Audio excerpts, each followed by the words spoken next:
வைர நெஞ்சம் வைர நெஞ்சம். மகா, சீக்கிரம் வா, கார் எடு. இத வந்துட்டேம்மா. அம்மா எத்தனை தடவை சொல்லிருக்கேன் நான் தான் உங்களுக்கு டிரைவர்னு. சரி, நீயே போய் கார் எடு. சீக்கிரம் போடா.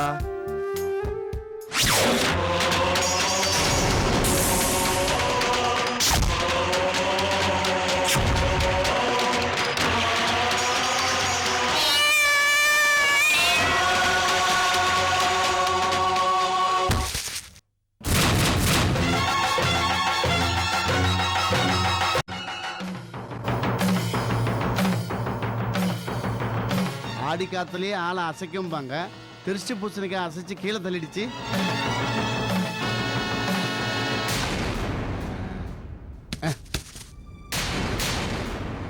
என்ன எல்லாரும் அதிர்ச்சி ஆயிட்டீங்க? என்னடா திருச்சி பூசணிக்காய் தானா கீழே விழுந்து உடையுதுன்னு பாக்குறீங்களா? இதை பாருங்க, வாழ்க்கையில பொதுவா நடக்கிற செயல்கள்ல நல்லது கெட்டது ரெண்டுமே மறைஞ்சிருக்கு.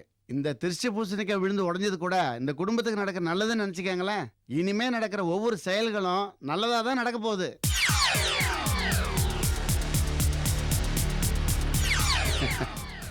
என்னடா முன்ன பின்ன தெரியாதவன் நமக்கு ஆறுதல் சொல்றானே நீங்க நினைக்கலாம். சாமி இருக்கிற இடத்துல தான் எப்பவும் நல்லது நடக்கும்.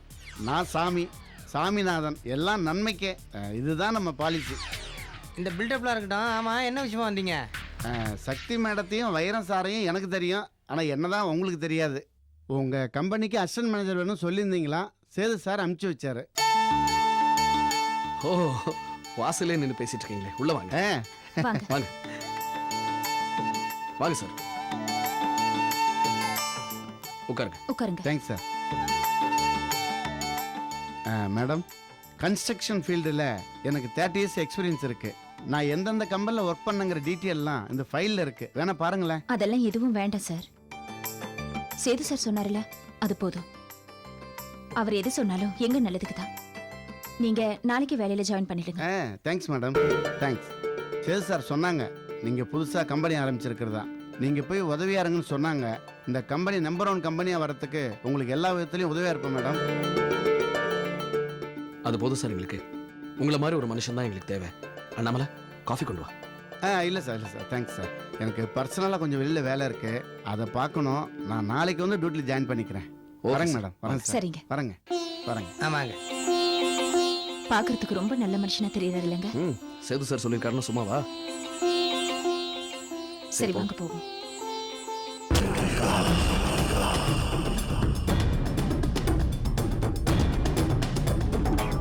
மேடம், நீங்கள் சொன்ன மாதிரி சக்தி கம்பெனியில் ஜாயின் பண்ணிட்டேன். சேது சார் ஃப்ரெண்ட்ஷிப் இருந்ததுனால அவருடைய ரெக்கமெண்டேஷன் நான் வேலைக்கு சேர்றதுக்கு ஹெல்ப்பாக இருந்துச்சு. இங்க பாருங்க சுவாமிநாதன், சேது சார், சக்தி, வைரம், அங்க இருக்கிறவங்க யாருக்கும் நீங்க ஏன் ஆளுன்னு தெரியக்கூடாது. எப்படி மேடம், உங்ககிட்ட நான் பணத்தை வாங்கிட்டு அங்கே விசுவாசமாக இருப்பேனா? கண்டிப்பாக நான் யாருங்கிறது அங்கே யாருக்குமே தெரியாது. Very good. இந்த மாதிரி ஒரு நம்பிக்கையான ஆளுக்காக தான் காத்துட்டு இருந்தேன். சக்தி, வைரம், அவங்க 2 பேரோட ஒவ்வொரு அசைவும் எனக்கு தெரிஞ்சாகணும். அந்த ஆபீஸ்ல இருந்து தூக்கி போடுற ஒவ்வொரு வேஸ்ட் பேப்பர்ல கூட என்ன இருக்குன்னு எனக்கு தெரியணும்.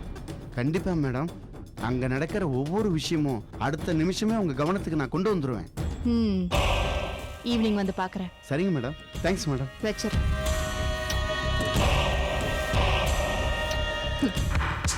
என்ன சக்தி, என்கிட்டயா சவால் விடுற? 6 மாசத்துல முன்னேறி காட்டுவேன்னு. அதே 6 மாசம் தானே உனக்கு கெடு. உனக்கே தெரியாம உன் ஆபீஸ்ல ஏன் ஆளை வேலைக்கு வச்சேன் பாத்தியா? அதான் நந்தினி. கூடிய சீக்கிரம் நடு தெருவுல நீ நிக்க போற. அந்த கண்கொள்ளா காட்சிய நானும் பார்க்க தான் போறேன்.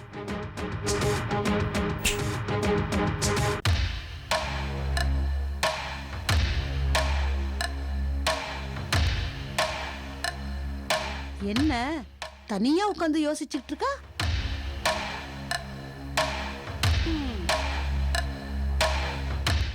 பாக்கியம், சொல்லு வைத்தீஸ்வரி. சொல்லுங்கம்மா. ஆனந்தும் நந்தினி வெளியில போயிருக்காங்க. என் செல்போனை ஆஃப் பண்ணி வச்சிருக்கேன். லேண்ட்லைனுக்கு ஆனந்த நந்தினியை தவிர வேற யார் ஃபோன் பண்ணி கேட்டாலும் நான் இல்லைன்னு சொல்லிடு. என்னம்மா, ஏதாவது பிரச்சனையா? இன்னைக்கு பௌர்ணமி, ஓஹோ, பௌர்ணமினா பவானி. பௌர்ணமின்னா பவானிக்கு படி அளக்கணும். போதும், கொடுத்த வரைக்கும் போதும். பவானி ஃபோன் பண்ணா நான் இல்லைன்னு சொல்லிடு. ஏமா, பவானியத்தான் நீங்க போலீஸ்ல புடிச்சு கொடுத்துட்டீங்கல்ல? அவ போலீஸ் கையில மாட்டாம தப்பிச்சுட்டு என் உயிரை எடுக்கிறா. அது சரிம்மா. ஒருவேளை நான் போன் எடுக்கலைனாலும் இல்ல போன் எடுத்து நீங்க இல்லைன்னு சொன்னாலும் அவ நேரா வீட்டுக்கே வந்துட்டா? எத்தனையோ தடவை வந்திருக்காள்ல. நான் ரூம்குள்ளே உட்காந்துருக்கேன். பவானி வந்தா நான் குடும்பத்தோட குன்னக்குடிக்கு போயிருக்கேன்னு சொல்லு. எனக்கு என்னமோ பவானி உங்களை கண்டுபிடிச்சிருவான்னு நினைக்கிறேன். ஏன்னா அவ கொஞ்சம் புத்திசாலி. அவ பெருமையை நான் கேட்டேனா? போடி, சொன்னதை செய். போன் பக்கத்துல போய் உட்காரு.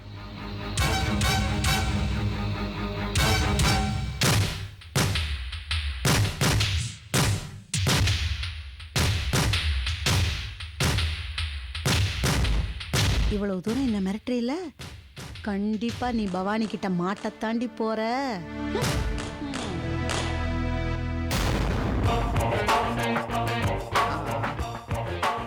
பேண்ட் போட்ட பொம்பளை ஒரு பேச்சுக்கு வீட்டுக்கு வந்துருவான்னு சொன்னோம், வந்தே உட்கார்ந்துருக்காளே. பாக்கியம், இவளுக்கு பின்னாடியும் கண்ணு இருக்கு போல இருக்க. வாடி. ஆ, கீழே இறங்கி வாடின்றல்ல. வந்துட்டேன். அம்மா, நீ வாடி போடி கேடி ரவுடி பீடின்னு என்ன வேணாலும் டீ போட்டு கூப்பிடலாம். உனக்கு அந்த தகுதி இருக்கு தாயே. எங்க வைத்தீஸ்வரி? வைத்தீஸ்வரி நேத்தி கடனுக்காக குன்னக்குடிக்கு அன்னக்காவடி எடுக்க போயிருக்கிறாங்க.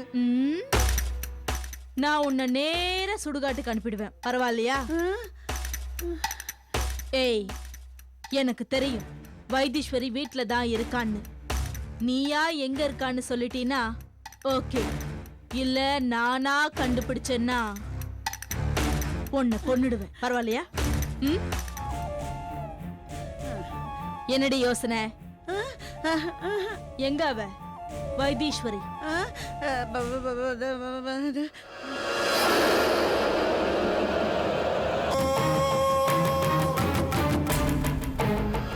ஹலோ மேடம், இறங்கி வாங்க.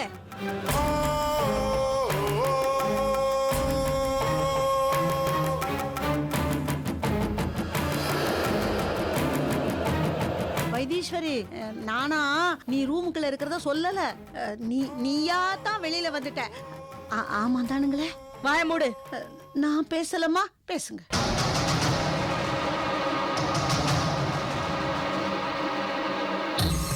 இன்னைக்கு பௌர்ணமின்னு உனக்கு நல்லா தெரியும்.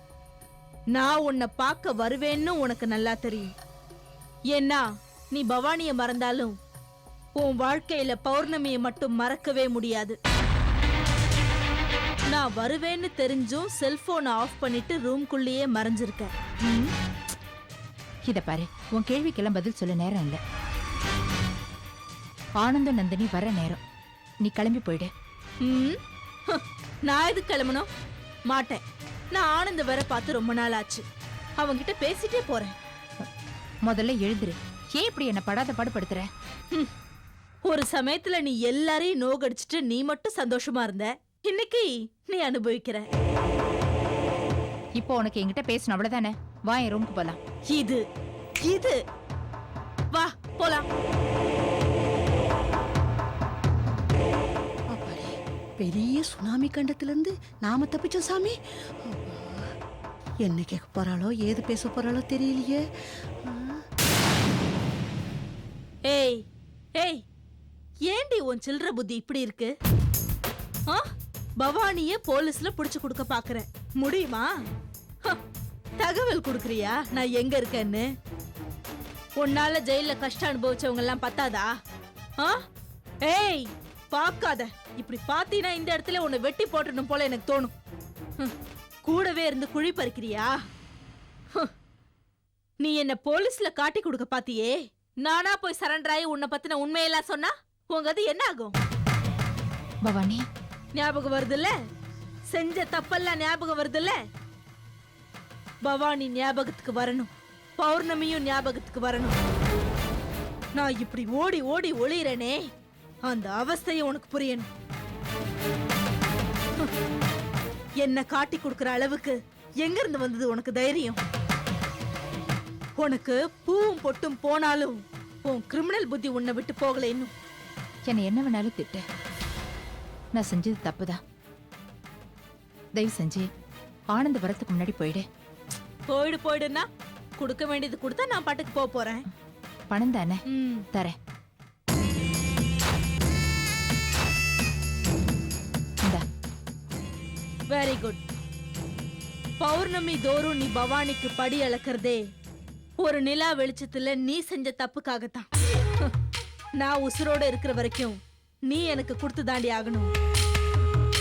பௌர்ணமி தோறும் நானே உன்னை தேடி வரேன். எப்படி? நான் ஆனந்த் கண்ணில் படாம இருக்கணும்னு நீ அந்த சாமியை வேண்டிக்கோ. தயவு செஞ்சு நீ வீட்டுக்கு வராத. இத நீ என்ன போலீஸ்ல காட்டி கொடுக்கறதுக்கு முன்னாடி யோசிச்சிருக்கணும். எந்த போலீஸாலையும் என்ன பிடிக்க முடியாது. இன்னொரு தடவை போலீஸ் கீலிஸ்னு போன உன் உடம்புல உயிர் இருக்காது. இதுவே முதலும் கடைசியுமா இருக்கட்டும். பாரு, அடுத்த பௌர்ணமிக்கு இதே மாதிரி செல்போன் ஆஃப் பண்ணிட்டு ரூம்குள்ள மறைஞ்சிருக்காத. என்னை எதிர்பார்த்து பணத்தோட ரெடியாரு.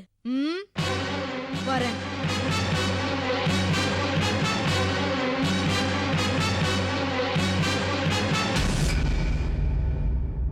ஆமா பாக்கியம், உங்க வீட்டுக்கு கெஸ்ட் எல்லாம் வந்தா இந்த டீ காஃபி மாதிரி எல்லாம் குடுக்கறது இல்லையா? உங்களுக்கு இல்லாததா?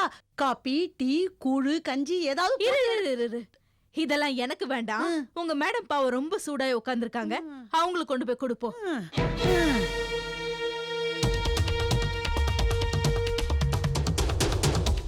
உன்னை போலீஸ்ல தானே காட்டி கொடுக்க கூடாது. என் உசுர நீ எடுக்கிறியா? இருடி, உன்னை பாத்துக்கிறேன். வைத்தீஸ்வரி என்ன தெனாவட்டா பேசுனா? பவானிய பார்த்த உடனே அடங்கி ஒடுங்கிட்டா பாரு. பவானி பவானி தான்.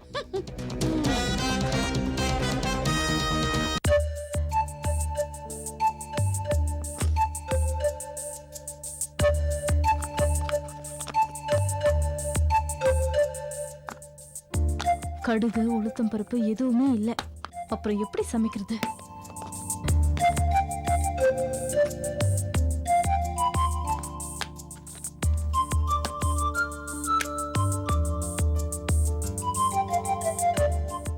அத்தை, எங்க அத்தை எங்க?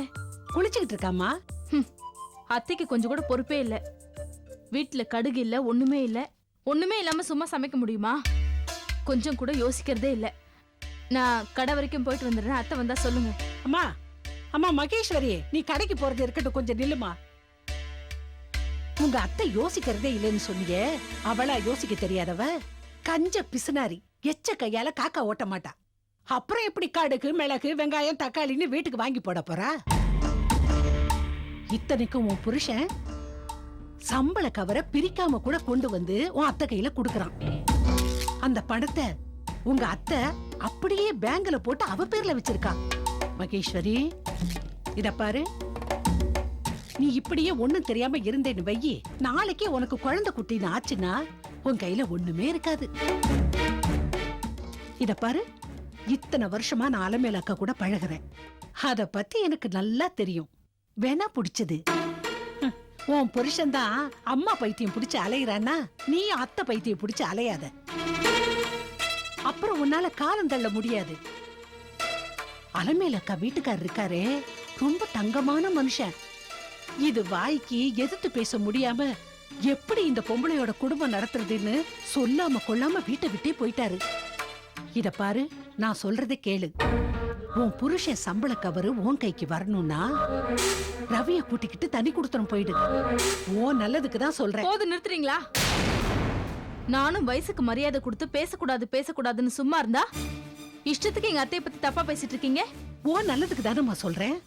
என் நல்லதுக்கு அறிவுரை சொல்லுங்கன்னு உங்க வீட்டுக்கு வந்து உங்களை கூப்பிட்டேனா? எங்க அத்தைக்கும் எனக்கும் இடையில 1000 பிரச்சனை இருக்கலாம். நீங்க யார் நடுவுல கருத்து சொல்றதுக்கு?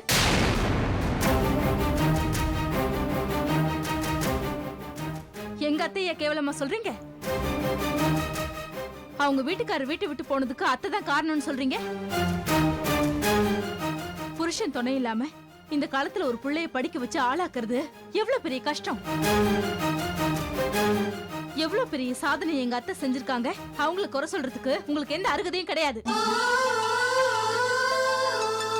ஐயோ, தெரியாம பேசிட்டேமா. தெரியாம பேசுற பேச்சா இது? அத்தனையும் விஷம். இத்தனை வருஷமா ஒண்ணுக்குள்ள ஒன்னா பழகிட்டு பழகுனவங்களை பத்தியே தப்பா சொல்லி மாமியார் மருமகளுக்குள்ள மனஸ்தாபத்தை உண்டு பண்றீங்களே, வெக்கமா இல்ல?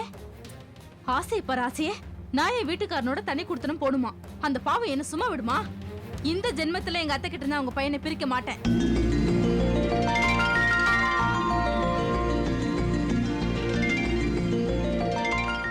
முதல்ல நீங்க வெளியே போங்க. இந்த மாதிரி கெட்ட மனசோட இந்த வீட்டுக்குள்ள வராதீங்க. வெளியே போங்க. எதுக்கு அவங்கள போக சொல்ற? உங்க ஃப்ரெண்ட் என்னென்ன பேசினாங்கன்னு தெரியுமா?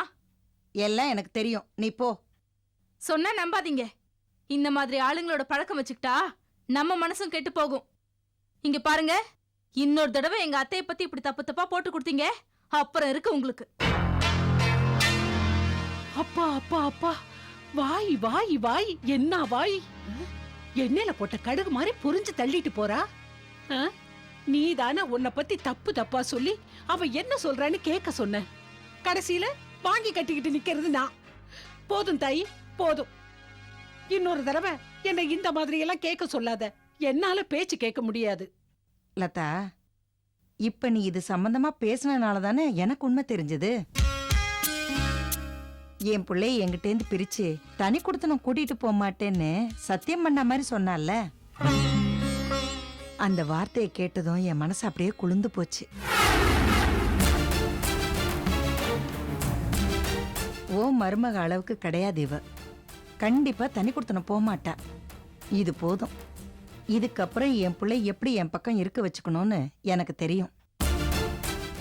அவளையும் எப்படி என் வழிக்கு கொண்டு வரணும்னு எனக்கு தெரியும். நான் பாத்துக்கிறேன்.